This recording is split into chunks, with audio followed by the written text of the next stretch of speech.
আসসালামু আলাইকুম বন্ধুরা, আশা করি আপনারা সবাই ভালো আছেন। নতুন একটা ভিডিওতে আপনাদের সবাইকে স্বাগত জানাচ্ছি। আজকে গুরুত্বপূর্ণ একটা ইনফরমেশন আজকের এই ভিডিওতে আমি আপনাদেরকে দেওয়ার চেষ্টা করব। আপনারা যারা ভিডিওটি দেখতেছেন ধৈর্য সহকারে দেখার চেষ্টা করবেন, কারণ এই ইনফরমেশনগুলো কেউ আপনাদেরকে দিবে না। সৌদি আরবে আসার ক্ষেত্রে বর্তমান সময়ে আপনাকে অবশ্যই দিক নির্দেশনা ভাবতে হবে, যেহেতু সৌদি আরবেও ৩-৪ লাখ টাকা খরচ হচ্ছে। অন্য আরেকটা কান্ট্রিতে গেলেও কিন্তু আপনার সেম টাকাটাই খরচ হচ্ছে, একটু এদিক সেদিক হতে পারে কিন্তু সেম টাকাই দেখা যায় খরচ হচ্ছে। ৪ লাখ টাকা ৫ লাখ টাকা এটা কিন্তু বড় বিষয় না। বড় বিষয় কোনটা? বিষয়টা হচ্ছে আমরা সৌদি আরবে আসতেছি কিংবা অন্য কোনো কান্ট্রিতে যাচ্ছি, সেখানে আসার পর কাজ খুঁজে পাচ্ছি কিনা, কাজ কথায় কাজে মিল রয়েছে কিনা, আমরা মাস শেষে ঠিকঠাক স্যালারিটা পাবো কিনা, এটা কিন্তু গুরুত্বপূর্ণ একটা বিষয় ম্যাটার করে। কারণ যারা বিদেশে আসে তাদের নিজের ঘরের কোনো অর্থ থাকে না, হয়তো কিস্তিতে, সুদে, বিভিন্ন মাধ্যম থেকে টাকা পয়সা নিয়ে তারা কিন্তু বিদেশে আসতেছেন। তো সেই ক্ষেত্রে অবশ্যই এই বিষয়টা যেহেতু আপনার জানতে হবে যে আপনি যেই মাধ্যমটা দিয়ে বিদেশে আসতেছেন, সে আসার পর আপনার সাথে কোনো বাটপারি করতে পারে কিনা, সেই দেশের পরিস্থিতি বর্তমানে কি বিরাজ করতেছে, এগুলো কিন্তু অবশ্যই আপনাকে ভেবেচিন্তে আসতে হবে। আমি আজকে দুইটা বিষয় সম্পর্কে আপনাদেরকে জানানোর চেষ্টা করব। একটা হচ্ছে মালয়েশিয়া আর একটা হচ্ছে সৌদি আরব। এই বর্তমান সময়ে আমি যেহেতু সৌদি আরবে রয়েছি, সৌদি আরবের বিষয়টাও জানি, এবং মালয়েশিয়ায় আমার ভাই ব্রাদার আত্মীয় স্বজন অনেকেই রয়েছে, তাদের কাছ থেকেও কিন্তু অনেক ইনফরমেশন পেয়েছি। তবে এই দুইটা কান্ট্রি থেকে আপনার কোন কান্ট্রিতে গেলে সবচাইতে বেটার হবে, আমি যদি প্রথমে আপনাদেরকে সৌদি আরবের তথ্যটা দিই। এই সৌদি আরবের তথ্যটা হচ্ছে যে সৌদি আরবের বর্তমানে প্রবাসী সংখ্যা এতটা বেশি, যেখানে কাজ খুঁজে পাওয়া অনেকটাই টাফ ব্যাপার। আর সৌদি আরবের এই কালচার অনুযায়ী বর্তমানে টাকা পয়সা খরচ করে চাকরি নিতে হয়। মানে এই দিকেও কিন্তু একটা দালাল সিস্টেম চালু হয়ে গেছে। সৌদি আরবে ২০২৩ সালেও এই ধরনের নিয়ম কানুন ছিল না। ২৩ সালের শেষের দিকে ২৪ সাল থেকে এই ধরনের নিয়ম কানুন চালু হয়েছে। একজন প্রবাসী আরেকজন প্রবাসীকে যদি একটা কাজের সন্ধান দেয়, সেই ক্ষেত্রে ওই প্রবাসীর কাছ থেকে মোটা অঙ্কের অ্যামাউন্ট দাবি করে। তোমাকে একটা কাজ নিয়ে দিব, সে কাজটা নিয়ে দেওয়ার বিনিময়ে ৫০০ রিয়াল কিংবা ১০০০ রিয়াল, যেটা বাংলা টাকা কনভার্ট করতে গেলে অনেক টাকা হয়, সেই টাকাটা দিতে হবে, তাহলে তুমি এই কাজটা নিতে পারবা। তো এরকম পরিস্থিতি বর্তমানে সৌদি আরবে বিরাজ করতেছে। আপনি যে টাকা দিয়ে কাজ পেলেন, এটা যে আপনার লাস্টিং করবে অনেক দিন তাও কিন্তু না। এটার মধ্যেও একটা ধান্দাবাজি, একটা বিজনেস। যে আপনাকে টাকা দিয়ে কাজ দিচ্ছে, সে ওই জায়গায় আরেকটা লোক সেট করে রেখেছে, তাকেও কিছু কমিশন দিচ্ছে। আপনি যে টাকা দিয়ে কাজ নিলেন, আপনাকে শুধু বলবে যে এখানে ভালো না, এখানে কেন আসছেন, মানে আপনাকে মনটা নষ্ট করে দিবে যাতে আপনি সেখান থেকে চলে যান। সেখান থেকে চলে গেলে তাদের কিন্তু লাভ, কারণ আপনি চলে গেলে আরেকজন লোককে সে টাকা দিয়ে আনবে, সেখান থেকে সেও কমিশন পাবে, যে আনলো সেও কমিশন পাবে।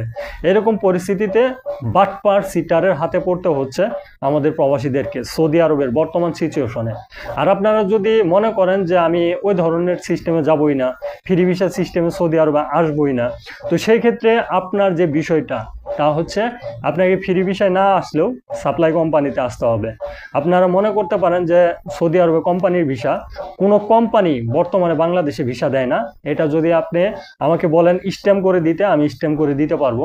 কোনো কোম্পানি বর্তমানে বাংলাদেশে সৌদি আরবের ভিসা দিচ্ছে না, ডাইরেক্ট কোনো কোম্পানির ভিসা। আপনাকে 100% কোনো সাপ্লাইয়ের মাধ্যমে আসতে হবে।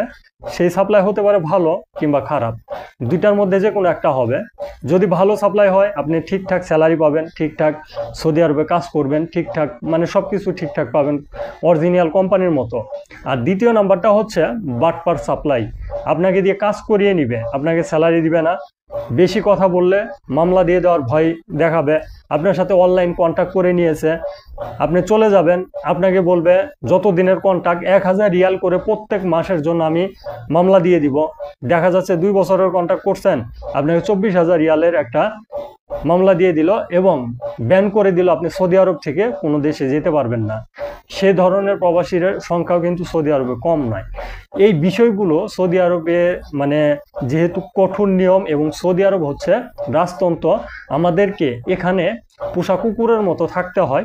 সেই ক্ষেত্রে আমি বলবো যে আপনারা অবশ্যই মালয়েশিয়ার দিকে যদি ঝুঁকেন তাহলে অবশ্যই ভালো করবেন। কারণ মালয়েশিয়ায় যদি সাপ্লাই কোম্পানিও থাকে, মালয়েশিয়ায় যদি এই ধরনের সিস্টেমও থাকে, তবে ভবিষ্যতে একটা চান্স রয়েছে সেটেল হয়ে যাওয়া। কারণ সৌদি আরবের ভিসা অল টাইম খোলা থাকে। কিছুদিন বন্ধ ছিল একটা কারণে, আবার নতুন করে ওই একটা নতুন পেপার আপডেট করে আবার নতুন করে ভিসা খুলে দিয়েছে। মালয়েশিয়ায় কিন্তু এই ধরনের সিস্টেমটা নেই। মালয়েশিয়া যখন কর্মীর প্রয়োজন অ্যাকচুয়াল তখনই কিন্তু ভিসা খুলে, আর যখন কর্মীর প্রয়োজন না তখন একেবারেই ফুল স্টপ দিয়ে বন্ধ করে দেয়। যেই দেশ প্রবাসীদেরকে নেওয়ার পর বন্ধ করে দেয় সেই দেশে কাজ পাওয়া অনেকটাই সহজ, আর যেই দেশ সব সময় অল টাইম খোলা থাকে তার মানে প্রবাসীর সংখ্যা অনেকটাই বেশি। এই সৌদি আরবে প্রবাসীর সংখ্যা অনেকটাই বেশি। সেই কারণে আপনি যদি বর্তমানে সৌদি আরবে আসেন অবশ্যই ধোঁকাবাজিতে পড়বেন, বাটপাড়ার হাতে পড়বেন, অনেক কান্নাকাটি করবেন, দেশে যাওয়ার জন্য পুলিশের কাছে ধরা দিবেন। আর এখন এমন একটা সিচুয়েশন সৌদি আরবে বিরাজ করতেছে, আপনি যদি অবৈধ হন পুলিশের সামনে দিয়ে ঘোরাফেরা করবেন, পুলিশ আপনাকে ধরবে না। যখন টাকা দিবেন তখন পুলিশ আপনাকে ধরবে। এরকম সিচুয়েশনটা বিরাজ করতেছে। আর মালয়েশিয়াতে অ্যাকচুয়াল আপনি ভবিষ্যতের জন্য আমি যদি বলি, বর্তমানে যদি একটু খারাপ সিচুয়েশনেও থাকেন, একবার যদি মালয়েশিয়ায় ঢুকতে পারেন ভবিষ্যতের জন্য আপনার বেটার লাইফ সেখানে অপেক্ষা করতেছে।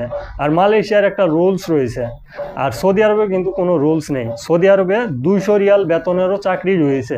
মালয়েশিয়ায় সর্বনিম্ন স্যালারি 1500 ইঙ্গিত ছিল, তো এখন বাড়ছে না কমছে সেটা আমার আপডেটে জানা নেই। তবে আমি যতটুকু জানি যে মালয়েশিয়ার যে নিয়মকানুন শ্রম আইন সেটা আমাদের প্রবাসীদের জন্য অনেকটাই সুট, এবং দেশটাও অনেকটাই ভালো। আমাদের বাংলাদেশের যেরকম অ্যাকচুয়াল আবহাওয়া মালয়েশিয়ার আবহাওয়াও কিন্তু সেম একই রকম, কিন্তু সৌদি আরবের আবহাওয়াটা অনেকটাই অন্যরকম। তো এখন এই দিক বিবেচনাগুলো করে আমি যা বুঝলাম, সৌদি আরবে আসার চাইতে শুধু মালয়েশিয়া না, অন্য যে কোনো কান্ট্রিতে, ছোটো কান্ট্রিতে ভালো বেতনে যাওয়া ভালো। 30,000 টাকা বেতনে যদি আপনি মালদ্বীপেও যেতে পারেন তাও কিন্তু ভালো, আপনার লাইফ সেটেল। কিন্তু আপনি সৌদি আরবে 30,000 রিয়ালের বেতনে আসবেন, 30,000 টাকার বেতনে যদি আপনি আসেন, দেখা যাচ্ছে যে এখানে অনেক ধরনের বাটপার, সিটার, দালাল, মানে অভাব নেই। এখানে দ্বিতীয় বাংলাদেশ হয়ে গেছে সৌদি আরব, দ্বিতীয় বাংলাদেশ। যেখানে আসলে বাংলাদেশের সবচাইতে বাটপারি ঢাকা শহরের কোন জায়গায় চলে, এটা যদি আমি আপনাদেরকে প্রশ্ন করি আপনারা বলবেন যে গুলিস্তান। সেম এই সিচুয়েশনটাই এখন বর্তমানে প্রত্যেকটা আনাচে কানাচে চলতেছে। তাহলে এখন বুঝে নেন, যারা বাংলাদেশে অবস্থানরত প্রবাসী তারা অবশ্যই বুঝে নেন যে এখন আপনারা কোন সিচুয়েশনে পড়তে যাচ্ছেন। অবশ্যই এখানে যদি আপনি একটুখানি বলদ থাকেন কিংবা একটুখানি সরল সোজা থাকেন তাহলে আপনাকে একেবারেই মানে উলট পালট করে ভেজে খাবে। তো এরকম পরিস্থিতিতে আপনাকে পড়তে হবে। আর সৌদি আরবে আসার ক্ষেত্রে অবশ্যই কোনো কাজ জেনে আসার চেষ্টা করবেন। যদি আসেন কোনো কাজ জেনে, হাতের কাজ জেনে আসার চেষ্টা করবেন। যত খারাপ সিচুয়েশনই হোক না কেন সেই কাজটাই আপনাকে বাঁচাতে পারবে, নয়তো আপনার করার কোনো কিচ্ছু থাকবে না। আশা করি বুঝতে পারছেন। আজকের ভিডিওটি এ পর্যন্তই। যারা ভিডিওটি দেখলেন অবশ্যই শেয়ার করে দেওয়ার চেষ্টা করবেন। আপনার পাশাপাশি আপনার ভাই, ব্রাদার, আত্মীয় স্বজন যারা রয়েছে তারা যাতে এই বিষয়গুলো জানতে পারে। ধন্যবাদ সবাইকে। আসসালামু আলাইকুম।